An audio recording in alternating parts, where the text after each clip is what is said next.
Welcome to वाली robots. My name is Sobia Noor. आज हम एक प्रोजेक्ट बनाएंगे e commerce sales analysis with the help of SQL and pandas, और फिर उसे गिटहब पर डॉक्यूमेंट भी करेंगे। इस प्रोजेक्ट का जो हमारा ऑब्जेक्टिव है वो अपने ई कॉमर्स का डेटा सेट को एनालाइज करना है और उससे इंसाइट्स लेना है, जैसे revenue trends, top products, customer behaviour and regional performance.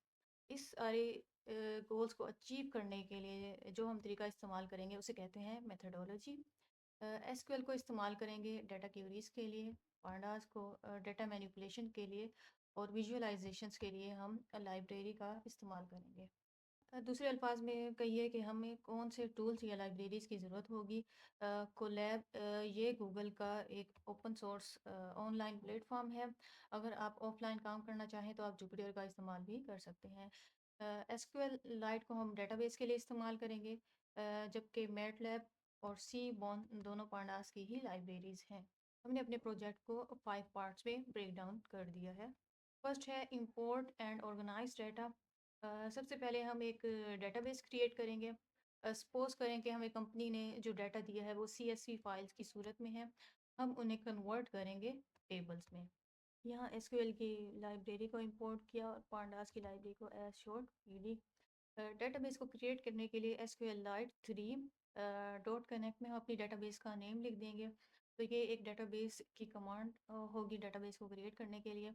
लेकिन ये तो अभी सिर्फ हमने एक सेंटेक्स लिखा है, ये कमांड रन कैसे होगी उसके लिए हमें कर्सर का फंक्शन अप्लाई करना पड़ेगा। सिंपली हमारी डेटाबेस जो है वो क्रिएट हो चुकी है। नेक्स्ट हमारे जो सी एस वी फाइल्स हैं हम उनको लोड करेंगे। उसके लिए P D dot read underscores C S V की हमारे पास फंक्शन है और इसमें हम अपनी फ़ाइल का पाथ देंगे।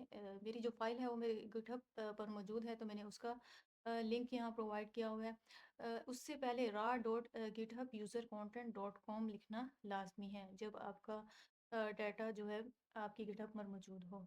सिमिलरली मैंने चारों फाइल्स को यहाँ पर लोड कर लिया है और उन्हें वेरिएबल कुछ असाइन कर दिए हैं ऑर्डर, प्रोडक्ट, कस्टमर, सेल्स के नेम से।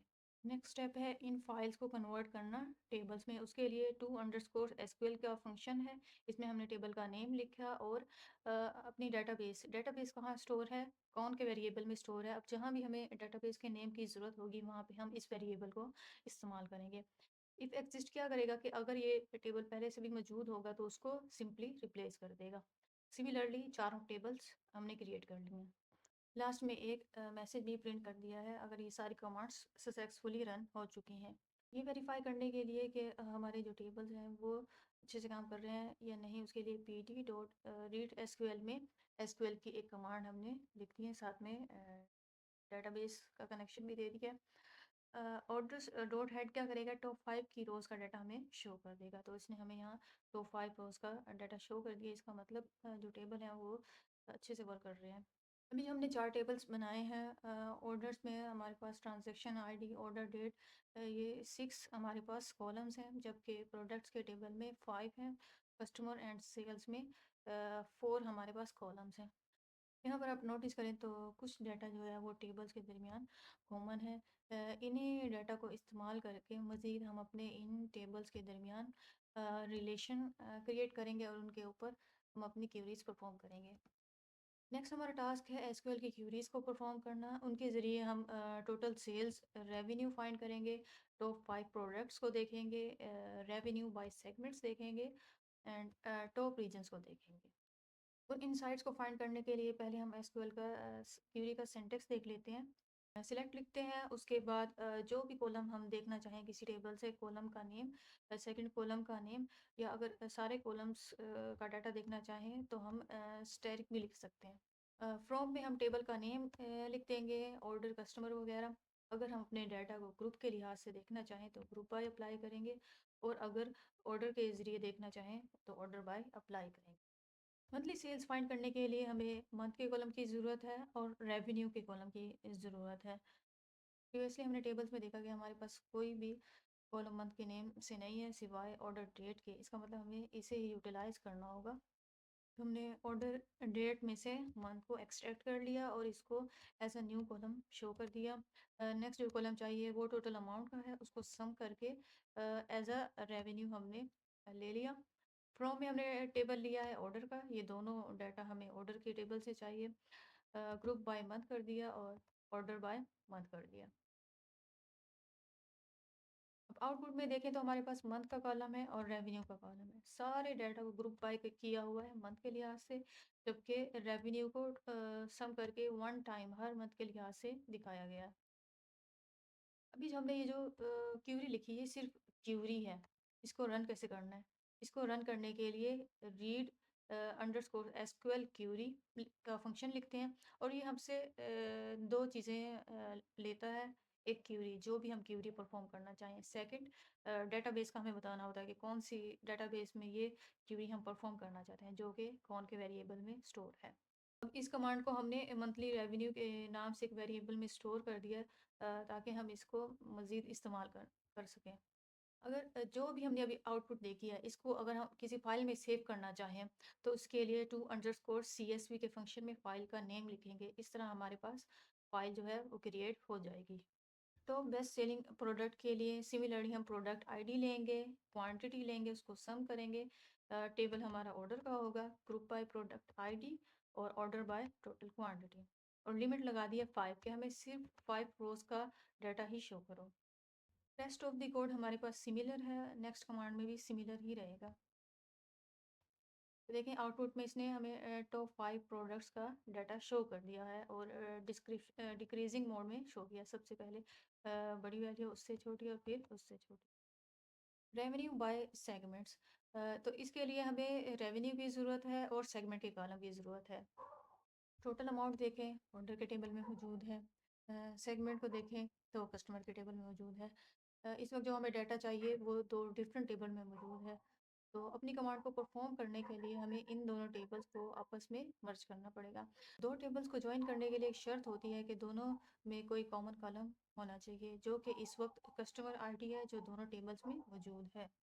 इसकी क्वेरी को देखें, कस्टमर के टेबल से सेगमेंट का कॉलम लिया, ऑर्डर के टेबल से टोटल अमाउंट जो कि रेवेन्यू है। फ्रॉम में कस्टमर का टेबल, उसको शॉर्ट एज सी ले लिया। नेक्स्ट हमने इसको ज्वाइन कर रहे हैं ऑर्डर के टेबल्स के, उसको शॉर्ट एज ओ ले लिया। और इन दोनों टेबल्स को किस बेसिस पर हम ज्वाइन करना चाहते हैं, वो है कस्टमर आईडी, जो कस्टमर के टेबल में भी मौजूद है और ऑर्डर के टेबल में भी मौजूद है। Similarly group by and order by हम कर लेंगे। तो आउटपुट में देखें, सेगमेंट और टोटल रेवेन्यू के दो कॉलम ले लिए, उसी लिहाज से हमें आउटपुट शो कर दिया। तो रीजन के लिए सिमिलरली हम जॉइन अप्लाई करेंगे, सिर्फ हमने रीजन को यहाँ रिप्लेस कर दिया है सेगमेंट्स के साथ। तो आउटपुट देखें उसी तरह सिमिलरली हमें शो हो रही है। अगर आप टेबल ऑफ कंटेंट देखें तो मैंने इसे अच्छे से ABC की फॉर्म में ऑर्गेनाइज किया। अभी तक हमने SQL की 4 कमांड्स देखी हैं। थर्ड पार्ट है पांडास। पांडास में हम क्या करते हैं कि अपने डाटा को क्लीन करते हैं, उसमें चेक करते हैं कि कोई मिसिंग वैल्यू ना हो या डुप्लीकेट डाटा ना हो। सेकंड हम EDA यानी एक्सप्लोरेटरी डाटा एनालिसिस करेंगे और थर्ड पार्ट है इसका फीचर इंजीनियरिंग। क्लीन डाटा में अपने डाटा में मिसिंग वैल्यूज़ को फाइंड करने के लिए इस नल का फंक्शन हम अप्लाई करेंगे। तो आउटपुट में देखें, अगर कहीं ट्रू आपको शो हो तो उसका मतलब हमारे डाटा में नल वैल्यूज़ मौजूद हैं। अगर आप इस नल के साथ ये सम का फंक्शन अप्लाई करें तो ये आपको टोटल मिसिंग वैल्यूज़ बता देगा। फिलहाल मेरे डाटा में तो कोई मिसिंग वैल्यूज़ मौजूद नहीं है। इन केस आपके डाटा में मिसिंग वैल्यू मौजूद हो तो आपने फिल एन ए का फंक्शन अप्लाई करना है और जो भी डाटा आप से रिप्लेस करना चाहते हैं तो वो आपने इसमें लिख देना है। इन प्लेस का आर्गूमेंट क्या करता है, जो भी आप डाटा रिप्लेस करेंगे उसको परमानेंटली सेव कर देगा। यहाँ मैंने अपने चारों टेबल्स में इस नल का फंक्शन अप्लाई किया है। मेरे टेबल में कहीं भी मिसिंग वैल्यूज़ नहीं है। रिमूव डुप्लीकेट्स, तो उनके लिए पहले डुप्लीकेटेड का फंक्शन अप्लाई करते हैं। तो ये भी सिमिलरली ट्रू अगर कहीं हो तो उसका मतलब आपका डाटा डुप्लीकेट है। सिमिलरली डॉट सम अप्लाई करेंगे तो ये total number of duplicate values आपको प्रोवाइड कर देगा। अगर आप डुप्लीकेट वैल्यूज़ को ड्रॉप करना चाहें तो ड्रॉप अंडरस्कोर डुप्लीकेट का फंक्शन अप्लाई करेंगे, तो आपका जो डुप्लीकेट डाटा है वो ड्रॉप हो जाएगा। बी पार्ट है EDA। इसमें सिमिलर जैसे हमने SQL की कमांड्स परफॉर्म की हैं, यहाँ पर भी हम कुछ ट्रेंड्स देखेंगे। सेल्स एनालिसिस के लिए हमें मंथ के कॉलम की ज़रूरत है और रेवेन्यू की ज़रूरत है। तो जैसे हमने पहले मंथ के कॉलम को एक्सट्रैक्ट किया था, यहाँ भी पांडास में हम मंथ के कॉलम को एक्सट्रैक्ट करेंगे। लेकिन उससे पहले हम चेक करेंगे कि हमारी जो डेट है वो सही फॉर्मेट में मौजूद है या नहीं। उसके लिए टू अंडरस्कोर डेट टाइम तो इंश्योर करेगी कि हमारा जो डेट का ऑर्डर है वो करेक्ट होना चाहिए। मंथ की जगह डेट नहीं होना चाहिए और डे की जगह मंथ नहीं होना चाहिए। नेक्स्ट मंथ के कॉलम को एक्सट्रैक्ट करने के लिए ऑर्डर डेट के कॉलम के साथ dot D T dot month लिखेंगे तो हमारा मंथ का जो कॉलम है वो एक्सट्रैक्ट हो जाएगा। उसको सेव कर देंगे एज अ मंथ। तो अगर आप यहाँ देखें तो मंथ का कॉलम जो है वो शो हो रहा है। अगर आप टेबल पे गौर करें कि सेल्स के टेबल में रेवेन्यू का कॉलम मौजूद है। इस वक्त हम जो रिलेशन क्रिएट करने जा रहे हैं वो सेल्स एंड ऑर्डर के टेबल में हम करेंगे। एसक्यूएल में हमने इसको सिंपली परफॉर्म किया था, लेकिन यहाँ पर हम दो टेबल्स के दरमियान जॉइन अप्लाई करके फिर मंथली सेल्स का डाटा हम एक्सट्रैक्ट करेंगे। दो टेबल को ज्वाइन करने के लिए मर्ज का फंक्शन है। उसमें फर्स्ट टेबल का नेम लिखा है, सेकंड टेबल का नेम। लेफ्ट टेबल में जो भी कॉमन डाटा है वो लिखेंगे, राइट टेबल में जो भी कॉमन कॉलम है वो लिखेंगे। तो आप आउटपुट में गौर करेंगे तो ऑर्डर आईडी और ट्रांजैक्शन आईडी दोनों का डाटा सिमिलर है, लेकिन दोनों के नेम डिफरेंट है। अब हमारे पास जो है वो जॉइन अप्लाई हो चुका है। मंथली सेल्स फाइंड करने के लिए हम इस जॉइन को ग्रुप बाई करेंगे मंथ के लिहाज से और उसके सामने रेवेन्यू का सम लिखेंगे। आउटपुट में देखें तो इसने हमें मंथली रेवेन्यू शो कर दिया है। इस वक्त हमने डिफरेंट टेबल का इस्तेमाल किया है तो हमारा जो आउटपुट है वो थोड़ा डिफरेंट है।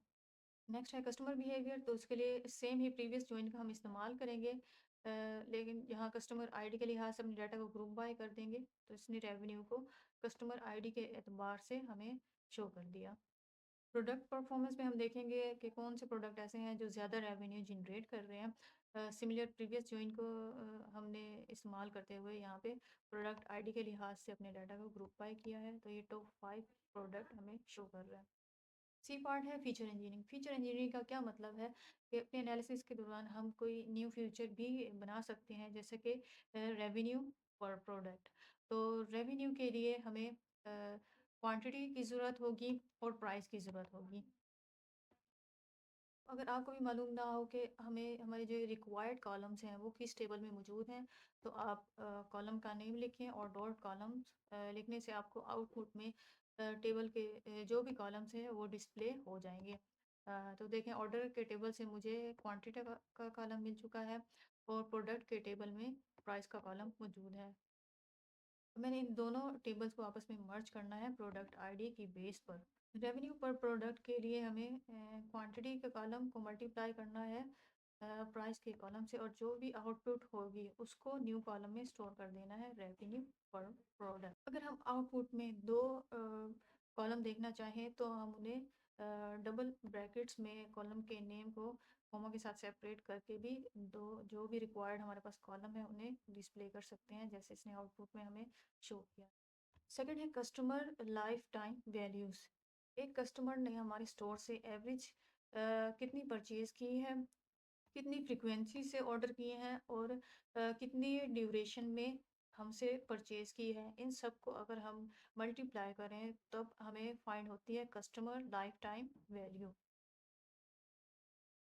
तो हमने इन सबको एक वेरिएबल में स्टोर कर लिया है और उसको अपने टेबल में भी ऐड कर दिया है। तो आउटपुट में देखें जो फर्स्ट कस्टमर है उसकी जो लाइफ टाइम वैल्यू है वो $1141 है, जबकि फिफ्थ की जो वैल्यू है वो $918 है। इसी के साथ ही हमने अपना पांडास का टास्क है वो परफॉर्म कर लिया है। अभी तक हम नंबर्स के साथ ही खेल रहे थे, टेबल्स की फॉर्म में हमारे पास डाटा मौजूद था, लेकिन अब हम अपने उस डाटा को मोर अट्रैक्टिव बनाएंगे ग्राफ के लिहाज से। Visualisation task. विजुअलाइजेशन के लिए हम मैट प्लॉट की लाइब्रेरी को इंपोर्ट करेंगे। फर्स्ट है मंथली सेल्स रेवेन्यू। तो ग्राफ बनाने के लिए हमारे पास कुछ 5-6 सिमिलर एलिमेंट्स होते हैं, जैसे फिक्स साइज़। जो भी हम ग्राफ बनाना चाहते हैं उसका साइज़ क्या होगा, इसमें हम विड्थ बताते हैं और हाइट बताते हैं, जैसे मैंने 10 एंड 4 ली हुई है। एक्स एक्सिस पर हम मंथ को शो करना चाहते हैं, जबकि वाई एक्सिस पर हम रेवेन्यू शो करना चाहते हैं। अब एक्स एक्सिस क्या है? लेफ्ट से राइट आपको ये 1 से 12 तक जो नंबरिंग शो हो रही है उसे कहते हैं एक्स एक्सिस, जबकि 14,000 से ऑन वर्टिकली आपको जो आउटपुट शो हो रही है वो है हमारे पास वाई एक्सिस। यहाँ पर मार्कर ओ का मतलब है जो आपको पिक्चर में बुलेट्स पॉइंट दिख रहे हैं वो मार्कर हैं।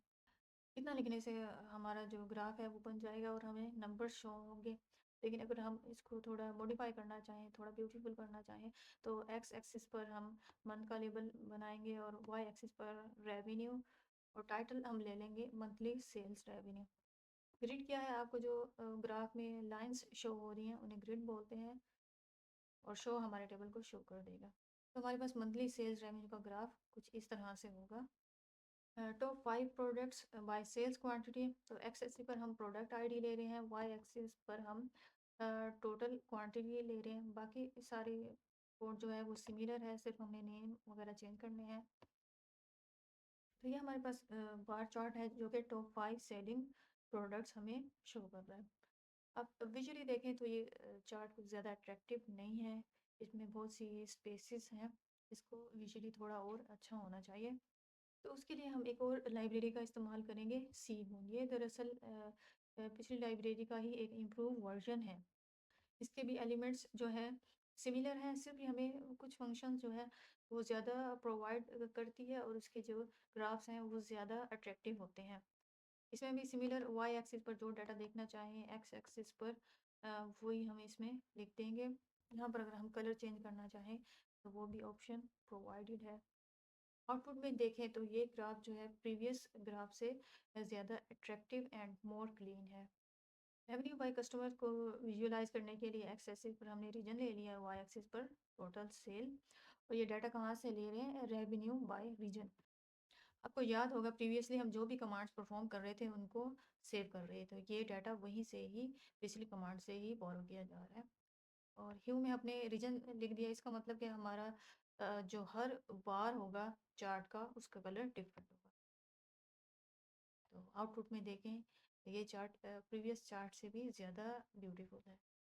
सिमिलरली अभी तक जितने भी हमने डाटा लिया है वो प्रीवियस कमांड्स की बेसिस पे था, लेकिन अगर आप कोई न्यू डाटा यहाँ पर विजुअलाइज करना चाहें तो आप इसी के साथ ही आप यहाँ न्यू कमांड लिख सकते हैं। जैसे मैंने डिस्काउंट की एक कमांड न्यू अभी बनाई है, यहाँ आउटपुट में हमने एक पाई चार्ट दिखाया है। सिमिलरली आप जितनी ज़्यादा कमांड लिखना चाहें, जितने ज़्यादा आप ग्राफ बनाएंगे, ये आपके पोर्टफोलियो के लिए ही ज़्यादा बेहतर होगा। टेबल ऑफ कंटेंट में देखें हमने विजुअलाइजेशन के टास्क को भी परफॉर्म कर लिया है। अगर आप फाइल्स के फोल्डर पे क्लिक करें तो आप देखें यहाँ पर डाटाबेस की टेबल भी क्रिएट हो चुकी है, और मज़ीद हमने अपनी कमांड्स को जो सेव किया था वो यहाँ पर मौजूद हैं। लास्ट है अपने इस प्रोजेक्ट को गिटहब पर अपलोड करना। फर्स्ट ऑफ ऑल आप अपनी इन्हीं फाइल्स को आप डाउनलोड कर सकते हैं, और गिटहब पर जाकर अपनी एक न्यू रेपोजिटरी यहाँ से क्रिएट कर सकते हैं। आपको ग्रीन बटन शो हो रहा होगा। यहाँ पर मैंने प्रोजेक्ट के नाम से एक अलग रेपोजिटरी क्रिएट कर ली है। उसके बाद आप इसमें डिफरेंट फोल्डर्स को क्रिएट करें। जैसे मैंने डाटा का एक फ़ोल्डर क्रिएट किया है। इसके अंदर जो 4 फाइल्स हमें कंपनी की तरफ से प्रोवाइडेड थी उन्हें स्टोर किया है, जबकि डेटाबेस के फ़ोल्डर में डेटाबेस को स्टोर किया है, और एसक्यूएल की जो फाइल्स थी उनको अलग एसक्यूएल के फ़ोल्डर में सेव किया है। तो इस तरह आपका जो डाटा है वो ज़्यादा ऑर्गेनाइज वे में होगा जो आपका प्रोजेक्ट है। जबकि इन फ़ोल्डर्स के साथ ही मैंने अपनी मेन फाइल्स जो है वो यहाँ अपलोड कर दी है। यहाँ पर सबसे इम्पोर्टेंट जो है वो आपकी रीडमी फ़ाइल है, क्योंकि जिसने भी आपके प्रोजेक्ट को रीड करना है वो पहले आपके प्रोजेक्ट की रीडमी फ़ाइल को देखेगा। तो आपकी ये फ़ाइल अच्छे से ऑर्गेनाइज होनी चाहिए। जैसे मैंने यहाँ की हुई है, यहाँ पर प्रोजेक्ट का ओवरव्यू है, इसमें कौन सी लाइब्रेरी इस्तेमाल है, की फ़ीचर्स इसके क्या हैं, सब कुछ यहाँ डिटेल से बताया गया है। प्रोजेक्ट स्ट्रक्चर ये बहुत इंपॉर्टेंट है। यहाँ मैंने एक्सप्लेन किया हुआ है कि मेरी कौन सी फ़ाइल जो है उसके वो किस फ़ोल्डर में मौजूद है, उसकी क्या लोकेशन है। लास्ट मैंने रिक्वायरमेंट्स की भी एक फ़ाइल बनाई है जिसमें सारी लाइब्रेरीज़ और टूल का ज़िक्र किया गया है कि जो इसको बनाने में इस्तेमाल हुई हैं। तो आप भी अपने प्रोजेक्ट को क्रिएट करें, इसी तरह से इसको स्टोर करें और फिर अपनी सीवी में इसको ऐड करें। इसको स्टोर करने का एक और तरीका भी है कि आप अपनी जो गिटहब है उससे कोलैब के साथ आप अटैच कर लो। तो आप यहाँ से भी अपनी फ़ाइल को जो है वो डायरेक्ट ये देखें save a copy in GitHub, तो उसमें भी स्टोर कर सकते हैं। जैसे यहाँ पर मुझे ये रेपोजिटरी शो कर रहा है, तो जिस रेपो में भी आप अपने प्रोजेक्ट को स्टोर करना चाहें वो कर सकते हैं। इस प्रोजेक्ट का कोड आपको मेरे गिटहब पर मिल जाएगा। जबकि अगर आप इसको डिटेल से रीड करना चाहें तो मैंने मीडियम के ब्लॉग में भी इसे डिफ़ाइन किया हुआ है, जहाँ पर मैंने ज़्यादा एक्सप्लेन किया हुआ है अपने हर एक स्टेप्स को। मज़ीद मैंने जॉइंट्स के इमेजेस भी डिफ़ाइन किए हैं, अगर आप वहाँ से समझना चाहें तो उन्हें भी रीड कर सकते हैं।